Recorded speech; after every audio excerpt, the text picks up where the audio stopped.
திருவாரூர் மாவட்டத்தில் பெய்து வரும் தொடர் கனமழையால் 1500 ஏக்கரிலான இளம் சம்பா பயிர்கள் நீரில் மூழ்கியதால் விவசாயிகள் கவலை அடைந்தனர்.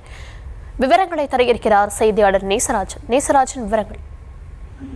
தர்ஷினி, திருவாரூர் மாவட்டத்தில் இந்த ஆண்டு குறுவை சாகுபடிக்கு பிறகு தற்போது விவசாயிகள் சம்பா சாகுபடி பணியில் ஈடுபட்டு வருகின்றனர். கடந்த 20 நாட்களாக நேரடி விதைப்பு மூலம் சம்பா சாகுபடி பணியில் ஈடுபட்ட நிலையில் தற்போது திருவாரூர் மாவட்டத்தில் ஒரு வாரமாக பெய்து வரும் கனமழையின் காரணமாக ஆனைக்குப்பம், பனங்குடி, நெய்க்குப்பை, புல்ச்சகவாடி, நாடாக்குடி, பருத்தியூர், வீதிவிடங்கன், குடவாசல், பருத்தியூர், செல்வபுரம், காளியாக்குடி, பாவட்டக்குடி, மேலங்குடி உள்ளிட்ட பல்வேறு இடங்களில் சுமார் 1500க்கும் மேற்பட்ட பயிர்கள் மழைநீரில் மூழ்கியுள்ளது. ஒரு வாரமாக மாலை மற்றும் இரவு நேரங்களில் பெய்த இந்த கனமழையால் விவசாயிகள் கவலை அடைந்துள்ளனர். மேலும் கிளை வாய்க்கால்கள் சரிவர தூர்வாராத காரணத்தினால் மழைநீரை வடிய வைக்க முடியாமல் விவசாயிகள் அவதிப்பட்டு வருகின்றனர்.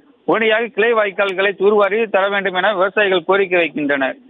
தர்ஷினி, விவரங்களுக்கு நன்றி.